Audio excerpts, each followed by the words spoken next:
told you, Dustin. I told you right before we went live, don't let me sing. And gosh darn it. There are no rules to contain me. There are no rules to contain any of this madness. The coffee's flowing. Dustin Kava, how you doing today? Welcome. I'll get you. We'll find out how you're doing in a second. Very quiet today, Dustin. We're going to see how Dustin's rolling today. Welcome back to the show. We missed you last week.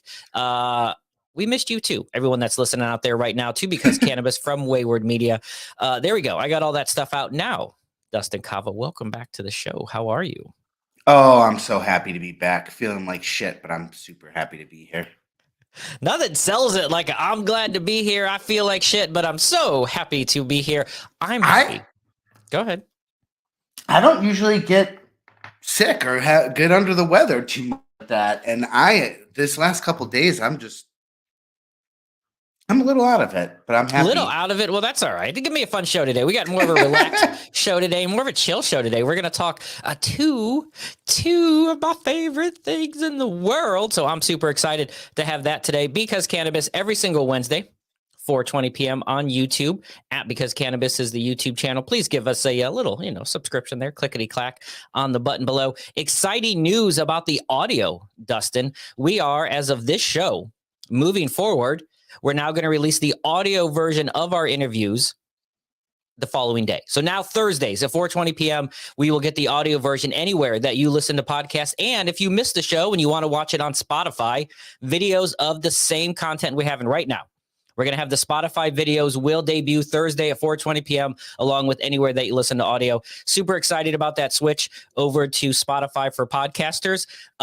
New things, Dustin. I love new things. I saw an advertisement. It said switch. I said, fine. You excited about our switch over to Spotify for the audio version? I'm a nerd, so I really like some of the advantages that we're going to get on the technical end of things with them. So I'm pretty stoked about it. It is exciting. I'm super excited, as I said, to get today's show going because Cannabis Wayward Media, Wednesdays, 4:20 p.m. on YouTube. I get to talk not just about cannabis, which we enjoy. Obviously, that's why we're all here. But another one of my favorite things, disc golf. Clearly, I got all my stupid little Frisbees behind me. Dustin and I, we've thrown a few rounds there at Roscoe Park, one of the OG courses here in Ohio. Still has a hole designed by Steady Ed. Hole number 4 at Roscoe, one of the OG holes around. Obviously, Ohio, Cincinnati, a lot of disc golf in this area. One of the pro tours come through Idlewild in northern Kentucky. But Dustin, before we bring in our guest, before we talk a little disc, before we talk a little dabs, I have to tell you, since the last time I have seen you, Dustin, I have been violated. I've been violated. I have had something inside me that I didn't expect, and I'm still reeling. Still reeling. I don't even know where the fuck this is gonna go.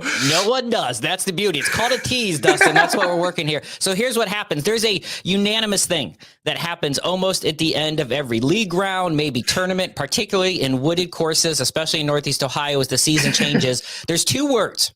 There's two words that everyone should yell out, and much like the telephone game, the voices echo as people yell them out. They all at the end of the round yell the words, two words, tick, check. Tick, check, right? Because ticks are very common in wooded areas. Ticks love warm, fleshy flesh that we have, so they're attracted to it. So despite all precautions, right, and there's a couple of famous disc golfers that are dealing, speaking of, one right from Medina, sowed his oats, so to speak, and Roscoe Ewing, Ricky Wysocki, living with Lyme disease because of tick bites. And so I've always done my tick checks. I wear my super deep, Dustin Kava, but I played the other day. And the following morning, I found a tick like halfway inside my leg. Dude, I've been playing for 10, 15 years, and I have never, I don't know why I've never thought about it, but it's a really common thing. It's a thing. We'll bring our guest here in just a second. We'll get his opinion. We'll see if he's been violated. And I don't mean to make fun of violation, but I literally, and so you should find it. And there's this thing within like 36 hours or so, if you do not check it and it does get in and it does its little bacteria infusion because of the bloodstream and such, you can develop debilitating diseases such as Lyme disease and other things, life-changing. In fact, this is why I may never disc golf in Texas. And this is true. Hashtag looked it up on the internet. There is a breed of tick because of how it lives on calves and cows and such, that if it bites you and maintains and does the bacteria, literally you will never be able to eat red meat again without becoming nauseous. Like what they do inside your bloodstream is completely terrible. So it was there overnight. I did not find it till the following morning. All right, we'll end this story here as we'll bring our guest in just a second. I am in the shower. I am sitting there in the shower and I don't want to know anymore. My upper right leg, and I'm like, what is that thing? What is this little thing? I thought maybe it's just a little lint from your underwear. You know how it goes. We're not even talking cannabis now. Tick stories. I'm messed up. It's been 5 days and I still can't function. I see this little black thing, and here's how I realized it wasn't lint, Dustin. I pulled on it and it popped back. It was like trying to get into my skin, and then I ripped it out and I tossed it on the ground and it run around in the shower. It was like a sci-fi movie. Michael Hann from MichaelHannDG.com. Michael Hann, you are a disc golfer. We're going to talk about cannabis and disc golfing today. Have you ever been violated by such a creature, whether it's a tick or maybe larger creatures? Maybe you had a revenant Leo bear issue. Who knows? What happens in the woods stays in the woods, but not today. Michael Hann, MichaelHannDG.com. It is about to be revealed. Tell us your most kind of invasive moment on the disc golf course. Oh man! All right. Well, yeah. I mean, it has to go along with the tick story there, and it's crazy because as soon as you talked about the tick being in your skin, I broke out in goosebumps everywhere. It is PTSD. Tick PTSD. And the crazy thing is, I had a tick in the exact same spot, and when I had my experience, I was actually sitting on the toilet, and I looked down at my upper right thigh. And I thought I had a new mole or something on my leg, and it was the exact same thing. We are tick twins. I picked at it, and it just like flickered right back. And I'm like, oh, and I see it just like halfway in my leg. No, it's a tick. And this was my first experience with a tick in me. But yeah, I've had plenty of ticks on me during this. It is super scary. Have you ever had anything get up inside you, Dustin? There's so many ways that question could go. Not that I can remember. No, just the basic mosquito bites and all those things. No, the tick thing was really legit. And so we're going to talk disc golf, going to talk cannabis today with Michael Hann, MichaelHannDG.com. But it's a real thing that really made me paranoid. And if I can even bring it all back around, supposedly, internet facts, cannabis has been proven to lessen the effects of Lyme disease in patients. So, you know, there is that. But it is one of those things that you can actually be walking, take a stroll through the woods. I do over precaution. I always now wear tall socks. I was wearing tall socks, pants, a hoodie, a shirt, and it got all the way up to the exact same spot that it did on Michael on the upper right thigh. But I was for about 24 hours in total panic mode, just looking at my leg, waiting for the rash to kind of begin and rushing to the yard. Like, I was ready. I was on call to like get to the hospital. At least you're on top of it and keeping an eye on it, because I mean that's what you need to look for. If you start it's the paranoia. It's the paranoia. Yeah, and it's just such a long progressive thing, you know. Yeah, and it's like a lifetime changing thing, right? It is something, you know, and cannabis has a lot of therapeutic effects, but it isn't life altering. You have to change your diet. You have to really avoid a lot of anti-inflammatory foods and whatnot, no drinking and stuff. It really is changing there. All right, talking ticks. Too much there. Michael Hann from MichaelHannDG.com. Thank you for joining Because Cannabis today. How you doing today, man? Thank you guys for having me. This is a great opportunity. So I'm actually doing great. I'm a little tired. I was at putting league until midnight last night. It was a long night. Work at 7 a.m, so you know, a little groggy, but had my energy drink before I came on the show. So trying to make sure my mind is sharp enough, you know. Do you do anything league, Dustin? Have you ever joined a league of like a sporting league? No, a weekly never. thing where you show up and you have to do a thing. Like I'm traditioned and steeped in leagueness, if it were. Like I've done leagues when I was younger. We had a flag football league in my fraternity. I played dart league for like 7 years, and I do in this off season, like Michael, putting league, weekly leagues now in the disc golf world. You've never been a league member, huh? I gaming, maybe like back in the Counter-Strike days. I used to be on a league, but not outdoors at all. Hey, gaming counts though, you know. I mean, that counts. I know it counts for sure. Little game battles back in the day. It is, and those leagues can be tense. I don't think people realize as much. Like when you're at those leagues, like it can be a little emotional. Oh man, those LAN tournaments. We used to fucking bring our machines to an empty warehouse that had been like run down for 20 years, and there would be 200 of us fucking kids on 9 energy drinks running around, you know, trying to network their computers to game against, you know, it was a total different world. Now it's like, boop, boop, boop. Let me get into my yeah, it's different now, but. Did you just go old man on your virtual lawn right there with a boopity boop? Yeah. Wow. Yeah, boopity boop. What a show we're off to today because Cannabis from Wayward Media.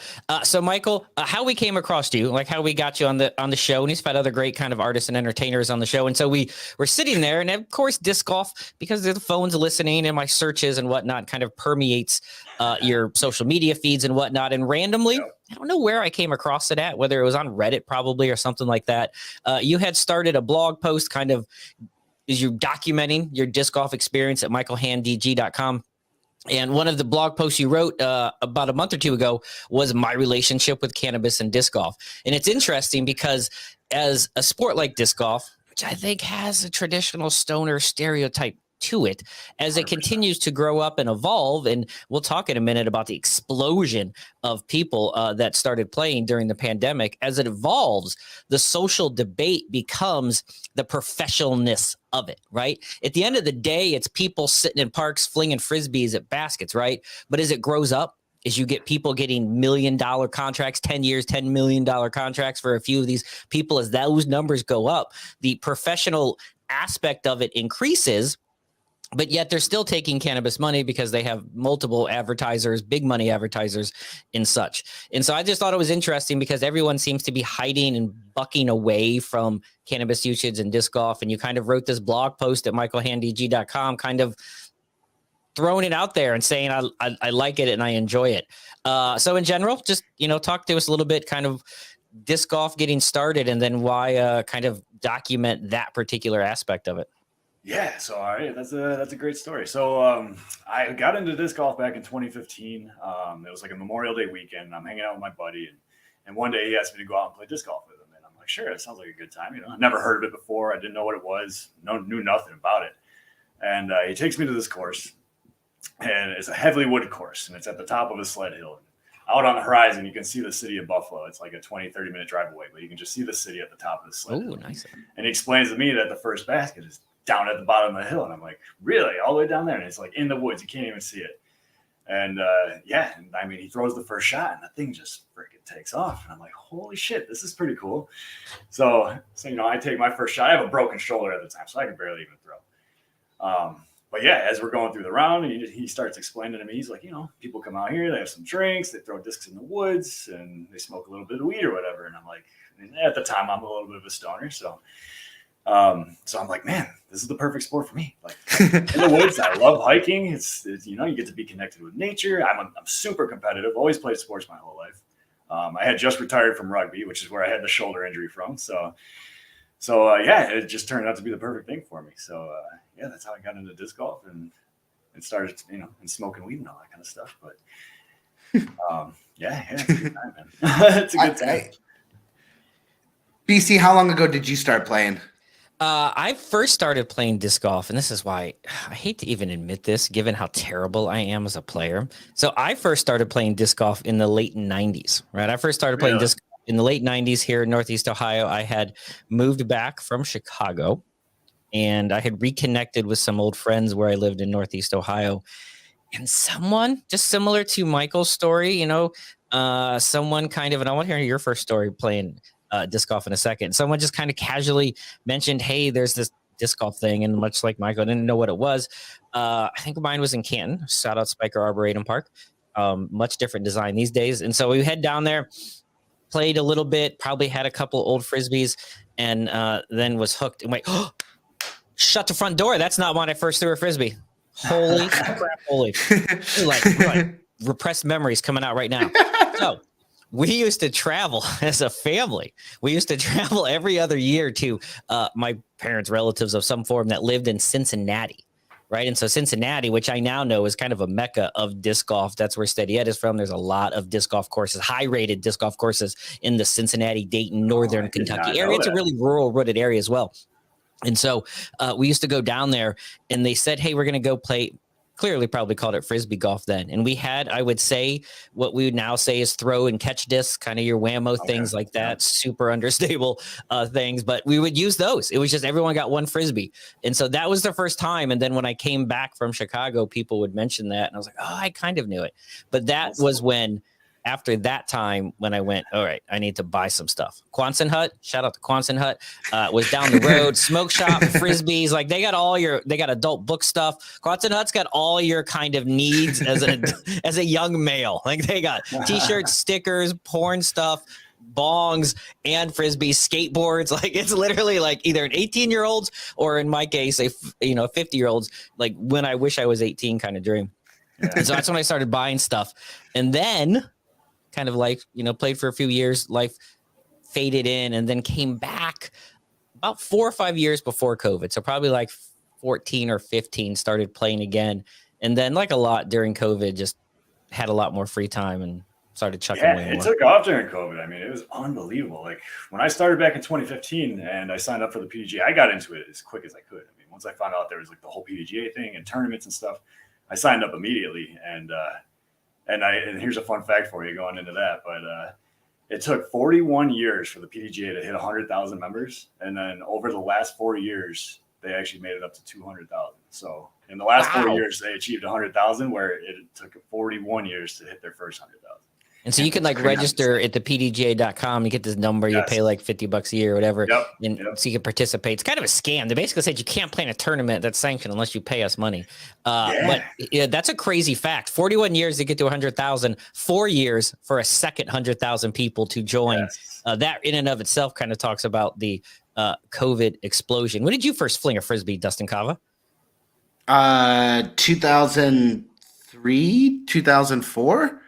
Era, but I mean, I'm coming from this era where there was like 6 courses spread out over like hours and hours. And so, like I was lucky to have Roscoe in my backyard, and I was lucky to be near, but it was never like we were never talking tournaments or competition. It was really more like you could go to a place with some type of excuse to smoke weed, and if anybody looked at you, you had this thing you could wave in front of you and toss around, So it always served as a very safe place to go, and so and then competition now, when I even think about today, and like just the accessories and the amount of shit. I carry 2 discs with me. BC, when I go with BC, he's got a damn fucking suitcase cart and dude, me too. And exactly. And everybody does, and telescopic retrieving arms and shit to throw into the lake to get your disc. And it's crazy. I can't even, there is such a large portion of me that's just is like, when did this happen? Basically, the last 5 years, it's unbelievable how much, just like the marketplace has blown up because how much disc golf has grown. But it's unbelievable. There's so many companies now, and it's become even disc brands. It's amazing to see the variety in discs and the amount of new startups coming in saying, you know what, I think we can change this just slightly different or do this thing even better. And it's really, really exciting as a sport to see something like that happening after 40 years. Yeah. It is interesting. Have you ever heard of Wild Discs? I have not. It's a disc manufacturer. So he's still small. He only started maybe 2 years ago or so, but the guy actually lives locally to me. He's probably about 10 minutes away, but it's called Wild Discs, and each of the discs are named after a different animal, and he actually donates a proceed of his profits to like wildlife organizations and stuff. So cool. It's interesting, Dustin. You're getting to, and we talk a lot of business on here, and so, but you're getting into that world, right? So you had, similar to a lot of business worlds, you had a couple of main people. You had Innova, you had Discraft, but really it's Innova and then a few other players. And then, as you said, the explosion, and then you had some few other stuff and people coming over from like Finland and Sweden kind of producing. But now you have like craft disc makers. Yes. You have people like Mint, you have people like Clash Disc, you have people like Wild Disc who are kind of making smaller runs, like getting there, but quickly elevating. But then you also have, and this is where I get a little annoyed. I'm curious on your thoughts, Michael, as well. You get everyone that's coming in to try every little additional ancillary accessory that you don't need. We're talking card games and dice, and shout out to both those companies who have sponsored my tournaments. You know, I appreciate the CTP prizes. But yeah, we got like dice that we roll and cards and all these other things. And it's one thing to have, for example, the telescoping retriever, which is a must. Amazing. With the woods in the water, like both 30 feet high and into the water. Like, come on, a lot of trees, a lot of water. So it's nice to have, but a lot of their people are seeing the businessy side and just like latching onto it, seeing numbers. And I think you're going to have, you know, a few of those rise, but every week I feel like there's a new, oh, here's a piece of, you know, tape you can put on the ground to make your foot stick harder. Like how often, like even with the silly bag, it's almost too much. Like I have to move shit out because it becomes weighty to get through up and down hills. I'm like, where did I get all these accessories? It's a serious accessory sport. Are you a collector of accessories, Michael? No. So I hate spending money. I hate spending money. There's people that go out there and they spend money on all sorts of stuff. There's a new run of discs and they have to get it because it has a cool stamp or whatever. Like I'm not that guy. I just can't do it. So I got my select couple of things and that's kind of what I stick with. So, but I do have, I have the cart, which is huge for me just because I don't like to carry a bag, but yeah, it's big enough that I can put a bunch of shit in it. I have way too many discs. You know, I carry like 30 I'm old too. Like discs. picking that up and carrying it. Yeah. Obviously, I could go with. I'm not old. You guys, how old are you guys? Because you said you started playing in the 90s. You said I'm 35, 36, 35, something like that. I got to think about actually, that. I will tell you right now. I'll tell exactly how old, and Michael can appreciate this. I am currently. I always round up. I am 48. I turned 49 in a few months. Next year, I can go MA50, and I'm super excited because the MA40 dudes in my area are ballers, right? They're just so, MA40 division is so good. Not that the MA50 is not, but I'm a little ahead of when they're going to hit MA50. So they have all these divisions in the tournaments based off age, and so I'm super excited next year to finally join the fellow 50-year-olds in the area into there. So it's just interesting as the sport continues to grow, like, and evolve. And as we kind of talked about, and, you know, Dustin, even though you're anti-competition, do you see people, not like that, but you understand how the business side of it is. And I'm curious in your opinion as well, Michael, do you see why people would get upset that disc golf is kind of trying to professionalize itself too much? You have almost like in cannabis, you have the legacy people who have been playing. You have the people who just enjoyed it in a park. Maybe they were just there when it was pole golf and just hitting it against the pole. You know, they're so there, or just who don't like all the accessories and such and wish their courses was empty. But the growth spurns dollars, right? And the growth spurns popularity. But some people look at it as like the sellout, like the band that got big, even though the band made bank finally. But they're like, bro, I hate you. I feel like that's always the goal, right? Is to make money. And it sucks that there is that division because I don't see why they couldn't work together. I mean, it's just like the Super Bowl and beer. Like, I mean, they go hand in hand, you know? You think about football, you're expecting to see a beer commercial. Like, why can't you think about disc golf and expect to see some marijuana sponsors? I mean, well, I think it goes, is cannabis a performance enhancing drug? That's a big That is question. the question I think we need to answer. And we are doctors as of right now. Congratulations. That's person dependent, in my opinion. I don't know. I feel like some people it benefits, other people it doesn't. It's a very controversial thing, though. I mean, obviously, as it gets professional and to a higher level, you don't want to see the top pros out there smoking weed while they're playing their round necessarily, right? But it doesn't mean that they're not. It's a gray area, though. They can pop a gummy. Round, I mean, they could take a 10, 15 milligram gummy, and that's the round takes 2-3 hours, and no one knows, right? They're doing it now. The question is, top pros that smoke before they go out and play their round. So it's just, it's out there. They're doing it. It's just, does it benefit them? Probably. I mean, I've had my experiences where, it seems like you just get into a zone and you're just firing and things are working. But if you go a little too deep, it might end up being a disadvantage for you at the same time. So, I mean, it all depends. It depends on the strain, depends on the person, depends on how much you smoke or how much you eat but yes, this is it's an interesting point. So I don't know. And I mean, I guess across all sports, just about every sport, I'm sure people are using cannabis in some way. So I'm a big MMA guy too. So I know that it's very, very common in MMA. People love to roll in jiu-jitsu while they're on cannabis. So, but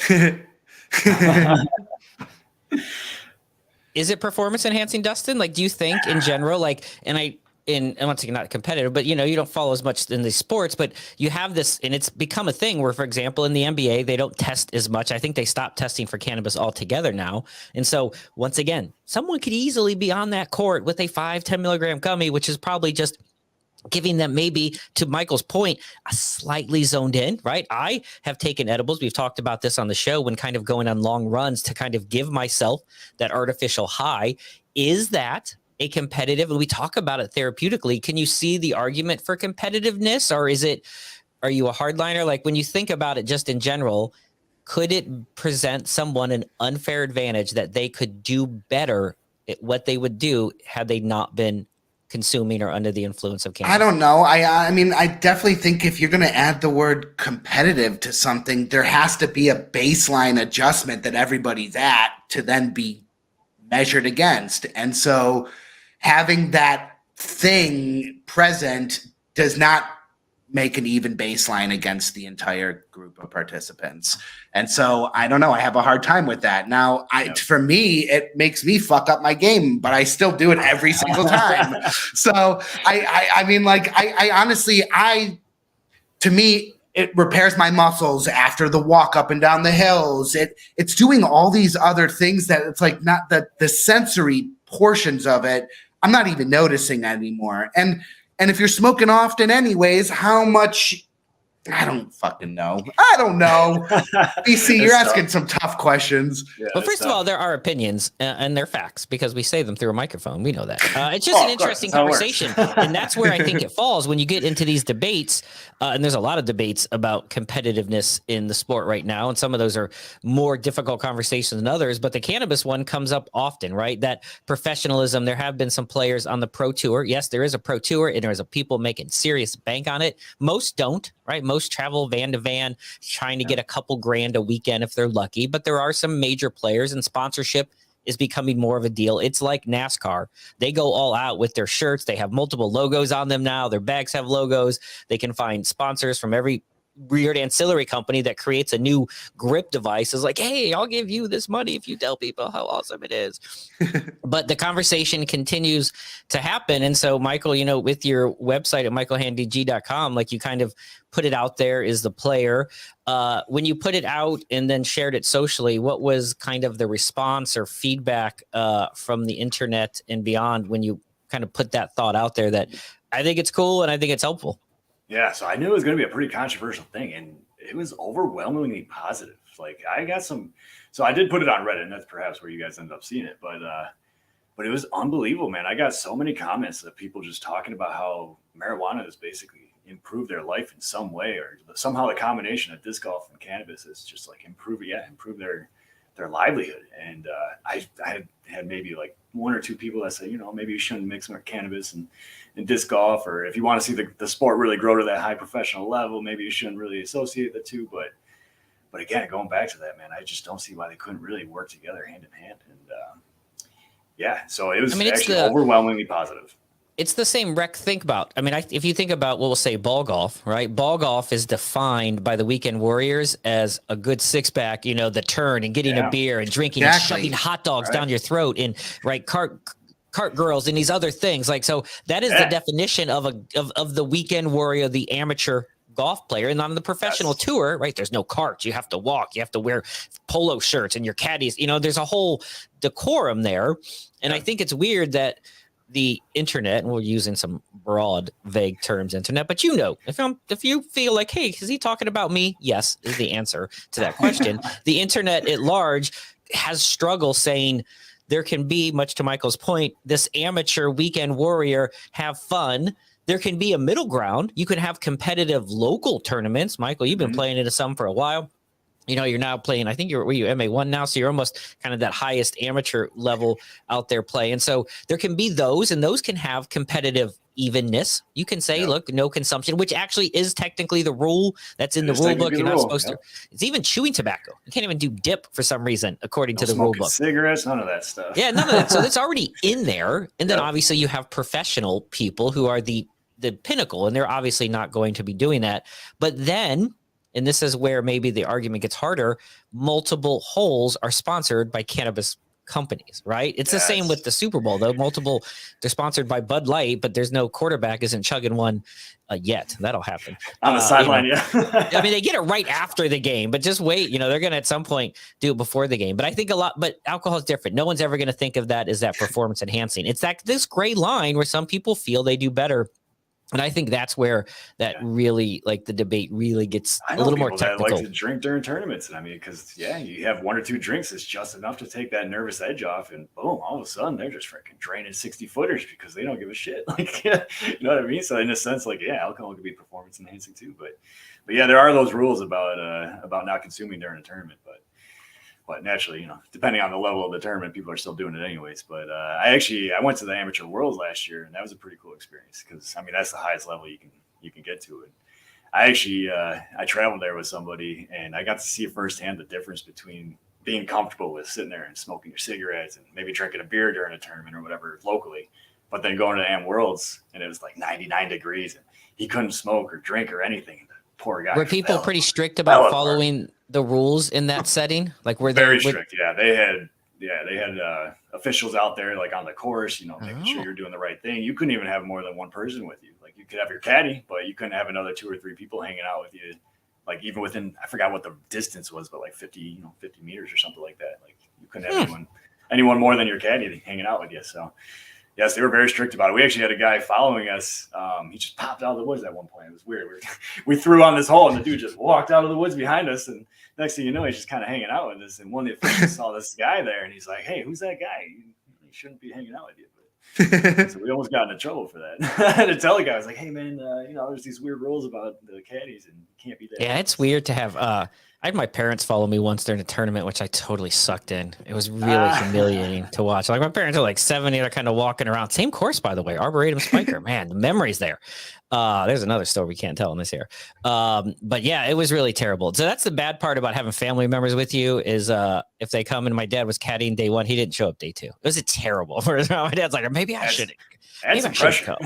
It is pressure. You want to perform for him, It's really interesting. I had this happen recently. I hate the play through pressure, right? I always read these stories on Reddit, like people that play through and then like, I play through. They're like, yeah, and there was a group of 6 and I went up and like easy peasy ace. Woo. Mine is not. Mine is first tree available 99% of the time. Like, hey, play through. I could have just parked it on the previous hole. I could be whipping that thing like crazy. I could be in the zone, as it were. But if I walk up and it's more than 1 or 2 people, or if you're in a park and there's a random old lady or dog walker who kind of just casually looking, those are the worst. I actually got razzed by an old lady once. I was sitting there playing. I don't remember which park. I was sitting there playing, and I just, like, she's walking her dog, and I was hoping, and there's a battle you have internally when these things happen. Like, you're sitting here on the tee pad and you're waiting to throw, and you know that you can't throw yet till this person clears you. But they side up and look and like, oh, young man throwing a frisbee. I'm going to sit. I don't know why they got British all of a sudden. I'm going to sit and watch, right? And so they're sitting there, and I'm here, and now we got like a Western stare off where I'm just like, no, like, and then you kind of wave and be like, no, come on, no, go ahead and throw. And I'm like, but if I shank, your dog's dead, right? You are going to the hospital, like, so I can't shank. So now.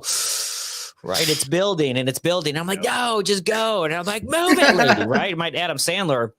But yeah, so we had that moment, and she walked past, but she decided then to stand by the tee pad. Like, she was mad at me if she had to see it, and it just went so bad. Right, just really bad, really shanked. I don't know if it was whatnot. And she looked at me, and she's like, "You made me wait for that." Or something like that. She's like, "You made me pass through," or something like that. Like, I could have stayed there. She just totally ribbed it in my face.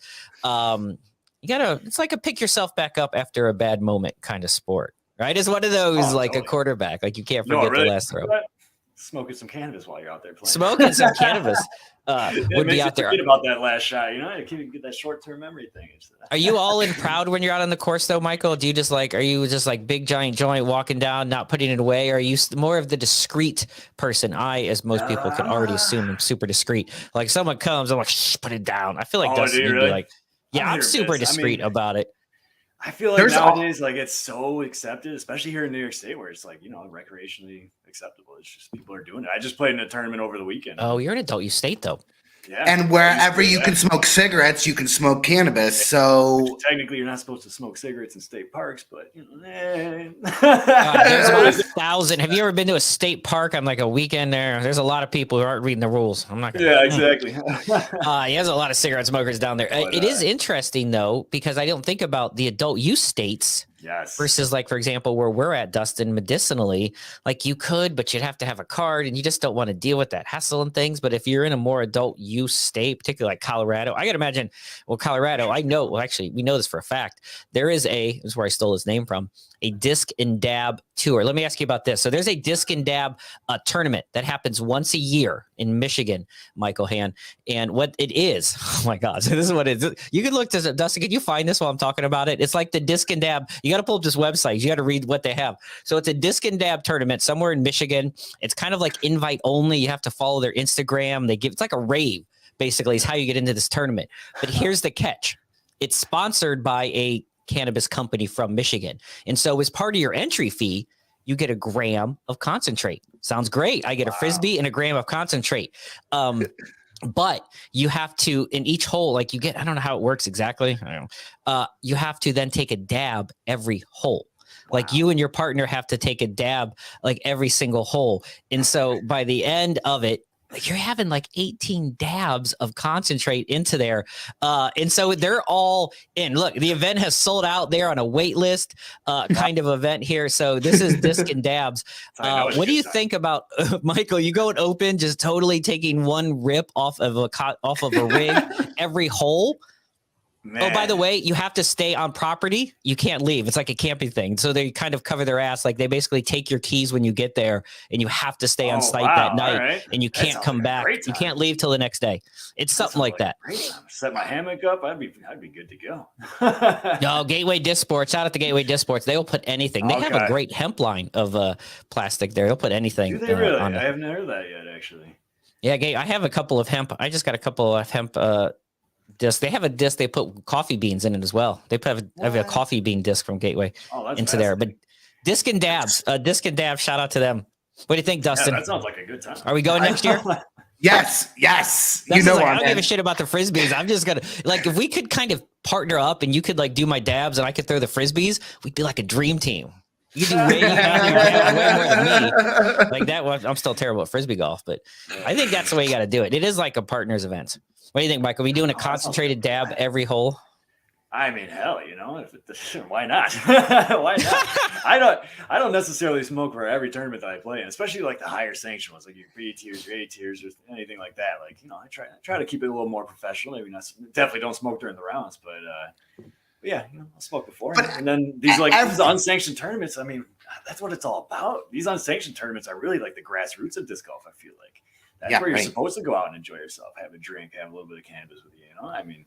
This tournament I played over the weekend was unsanctioned, and the guys on my card, I mean, they were rolling blunt after blunt, and we're just passing it around as we were going through and having a great old time. So, and every course has that smoking bench that is purposely put hidden with some trees. Every single course has it. So it's, I don't know, like if you don't, there's always Hole a spot. 11, Roscoe Ewing, great bench. Hole 11, Roscoe Ewing is an amazing bench. That's my childhood bench, man. I fucking... I can't even tell you everything I've done on that bench. Many of them are illegal. Yeah, but there is. I just sat on one recently, hole 14, Wingfoot. Shout out to you as well. Yeah, there are some great holes, and they all. You're right. Almost every course has a precariously placed bench that allows you kind of that. That's like your checkpoint. Time. That's where everybody sits down, takes a little bit of break, get your bowl out, get your joint out, whatever you know. I actually rediscovered. Actually, one of the reasons I met Dustin Kava. One of the reasons I wanted to be able to buy, and you were the first one that sold me, though I just bought a new one, a dugout I got from your old smoke shop there at Inhalables, and I got a dugout from you. It was to make it more convenient when disc golfing, like because there is like a bowl is a little much and joints are okay, but if it's windy, they kind of run real quick. So a dugout, I just got a new glass dugout recently, glass pipe dugout. It's pretty dope. Is going to be ideal for that situation, right? Got to come prepared. Absolutely. Absolutely. Have you ever been? Go on. No, you go on. No, I was going to say, like, I have trying to think of, I had a moment in time. I was trying to think if anyone that's had a, like too high to fly kind of scenario there, like too high in the moment. I have a very distinct one. I was playing at a league night. It was like a league night, like you have those. And so I had consumed an edible beforehand, and I am a little more lax in my style sometimes. So sometimes I will kind of consume a joint as well. And I think the edible was just too much, right? It was just too much. And so we're playing partners, and partners a lot of times is AB, right? The higher level players will partner up with a lower level player, kind of standard. I'm a B player. I get an A player. I think I got a really good one, which I love because it means I'm probably taking home a little bit of money there, even though I only throw like once or twice the whole night, or we only use one of my shots once or twice the whole night.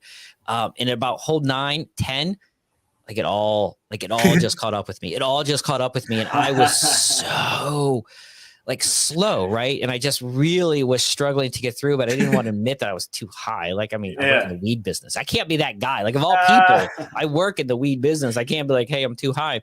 And it was just not a good moment. And I just struggled to get through it. And I was just anxious to get home. Like, it gets confusing. It is one of those things when you're not home or you're not there, you don't like being too high. And I try to also, like a good ball game, you know, they kind of cut you off in the 7th inning.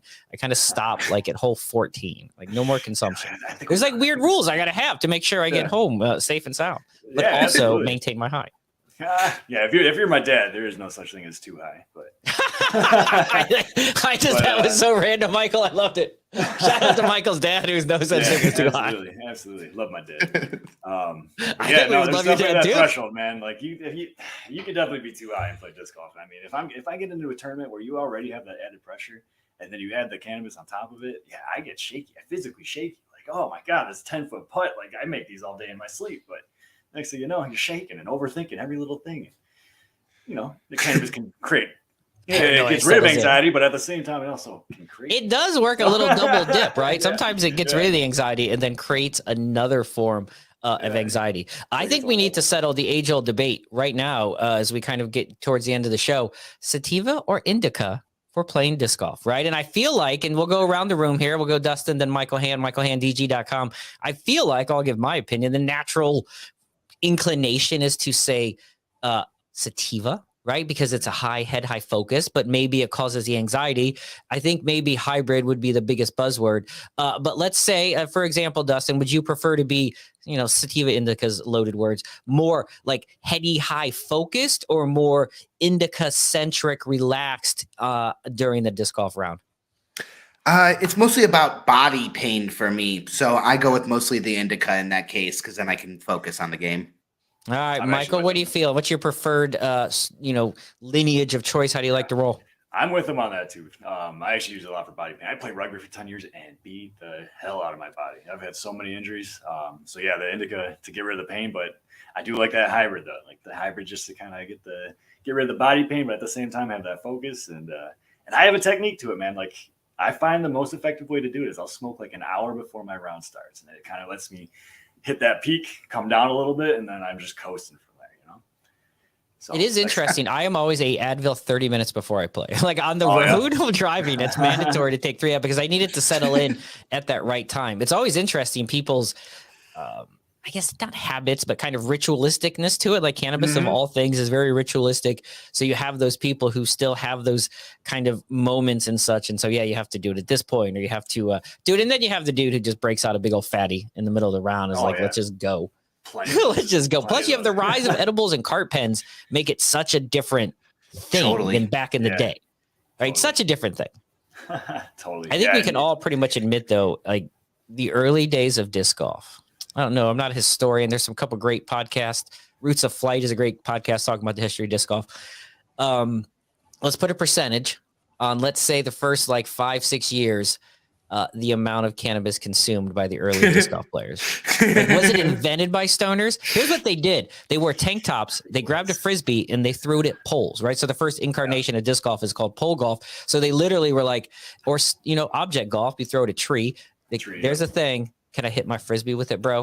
That has to be fueled by weed.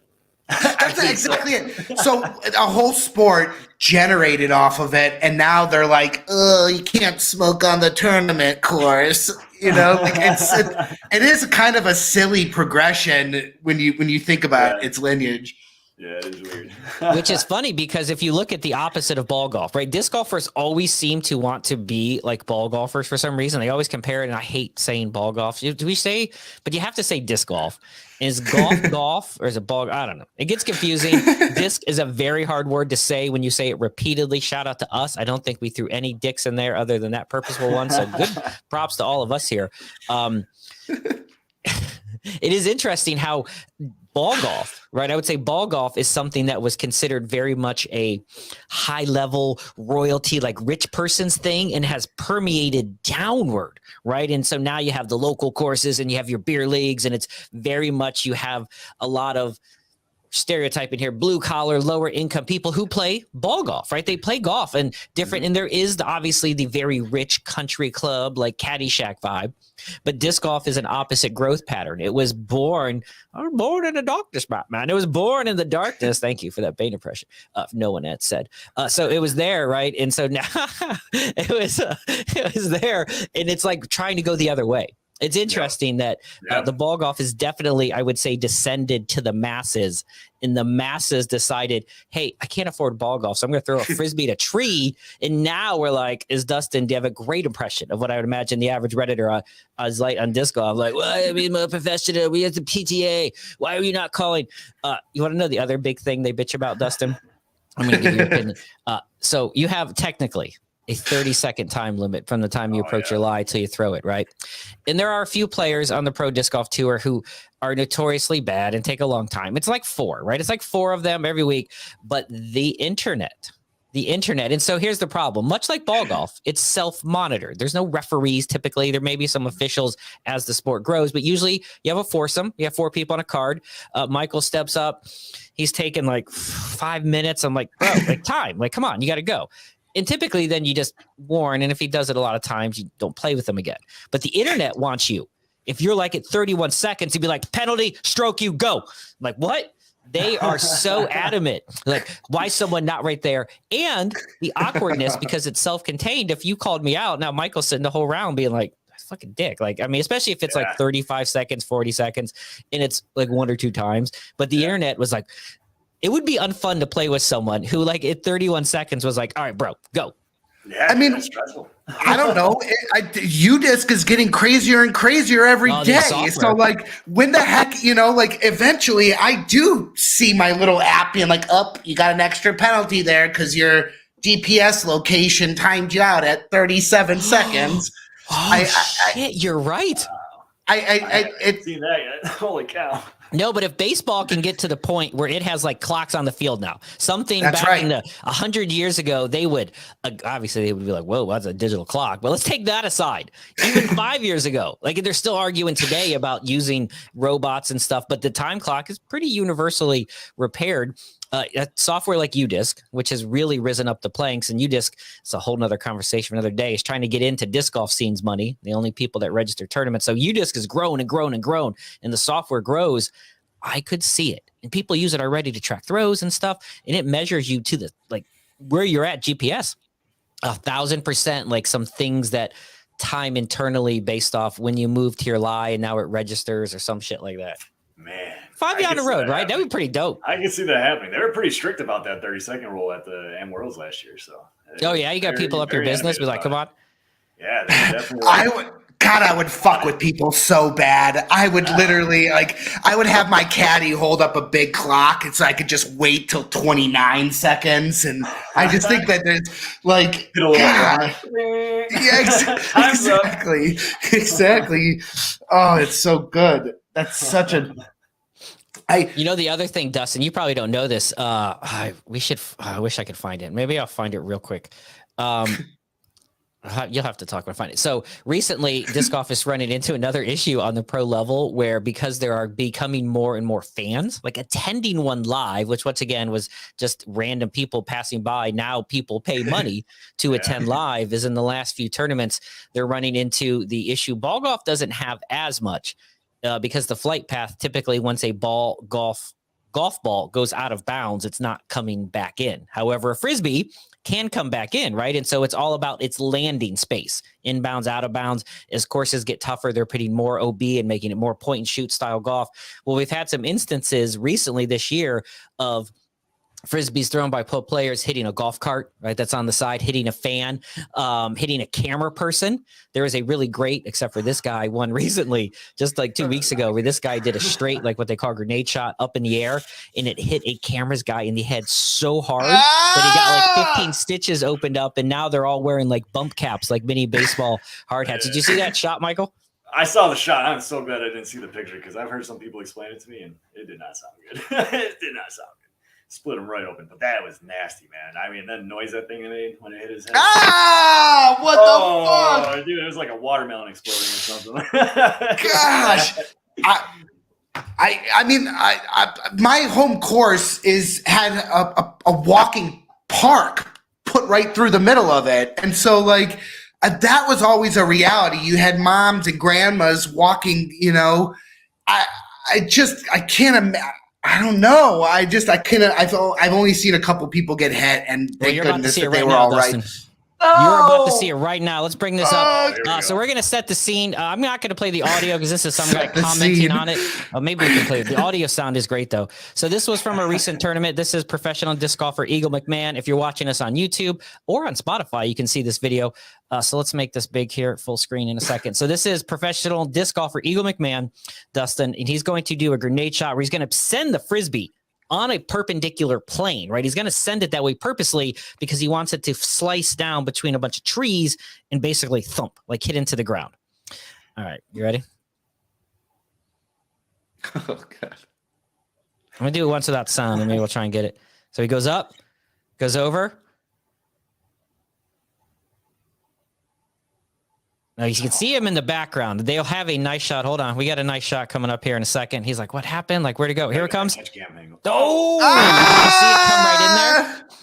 He even had a hat on too. That's crazy. He had the hat on. So now he's like, you can tell he's feeling it. And there, he's like, this guy's feeling bad. This guy ended up like have a little breakdown. Look, you can see right there. You can see the top of it, the head gash to there into that. So you can find that on YouTube. It's from the Lone Star State Classic or whatever.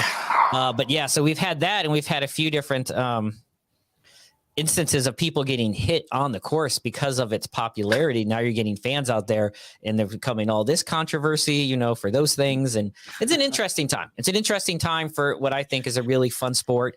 But I can see how, and we'll bring this all back as we wrap up the show. I can see how OGs, legacy throwers, much like legacy growers, can get frustrated with some of the things we talked about, can get frustrated with the rules and the regulations. And there's always been tournaments. There's even been a PDGA tour. Someone unleashed some old video from like the late 80s, and they're all like in tank tops and short shorts, you know, doing those things.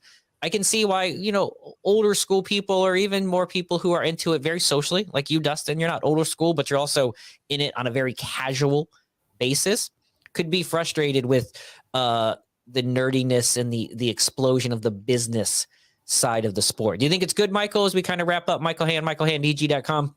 Is it good? Like, is this business good? Are you excited? Are you annoyed when you show up to the park and there's all these people there and they got their phones out and they all have bags and you're like, bro, I just want to throw. Is it good or is it bad? Does it excite you? Does it frustrate you? What do you think? So personally, I enjoy it. I think it's absolutely amazing for the sport. Yeah, I'm not that conservative person. You know, I like to see things grow and develop and see how things change. I like to see things working together. I like to see, you know, your small business owner have an opportunity to grow a business and work for themselves instead of having to work for some big corporation or whatever. You know, I mean, I think it's absolutely amazing for the sport. Just last year, we had a tournament and we had like a CBD company come by and they were just vending some things, giving out some freebies and stuff like that, little packages. And I absolutely love it, man. This last tournament I went to, we had a little cannabis sponsor for it too, you know.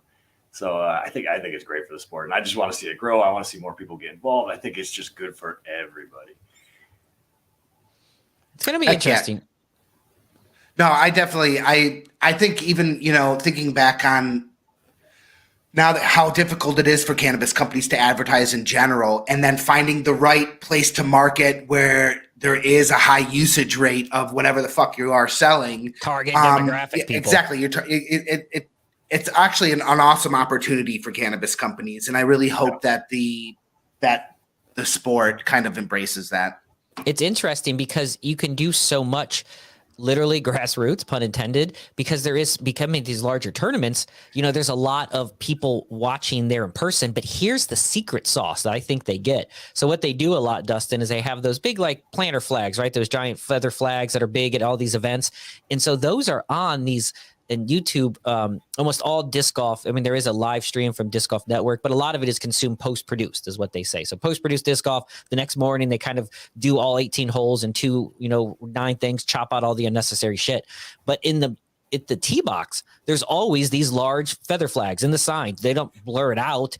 They're paying for advertising locally. That they're doing, it's a small investment for like a tournament like Michael's, a small investment. But if it gets on YouTube and gets 40,000 hits, you are, in the background of it, but you're there and you're present throughout a presentation that can have some of these hit videos are getting hundreds of thousands of views for these tournaments. So it's interesting. You got a strong contingent up close and personal, literally users in front of you, hundreds, potentially thousands. But you also have this weird breach where you're not advertising on YouTube.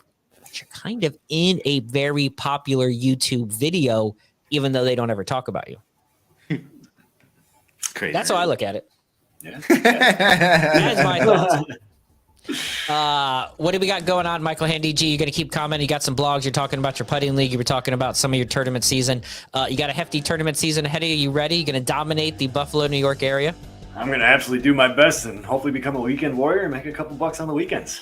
Oh, that is right. You want to transition MA to MPO? I Are you going to do MPO this year? I plan on doing nothing but MPO, and I feel like there's nothing, I have everything to gain from it. Everything to learn from playing with people that are better than me and all that kind of stuff. So we will have to check back with you, Michael Hann, MichaelHannDG.com. Follow his journey through his pro tour. He's going to start taking cash for victories. You got to cash now. You got to make a little bank at that game. Thank you very much for joining us, Michael, on Because Cannabis. We really appreciate having you here. Thank you for having me. Dustin, it was great to see you again this week. Thank you for coming back for the show. I really appreciate it. Thank you for joining this. I know it's kind of a for me show, but I appreciate you joining in, doing that. Any final thoughts from you, good sir? No, I had a blast today. Thank you. It was great. It was a chill show. After doing all these businessy centric shows, it's nice to kind of chill out, smoke a little, have a little fun. MichaelHannDG.com was our guest. Don't forget, everyone, subscribe. Click that button on YouTube. Spotify now hosting our podcast. We're going to have a lot of great stuff. Follow us on there. We'll have videos the day after now. The day after our videos will go live. Lots of great stuff coming, hopefully, from Wayward Media. Follow us, wayward.media. Everyone, till then, we'll see you guys next week.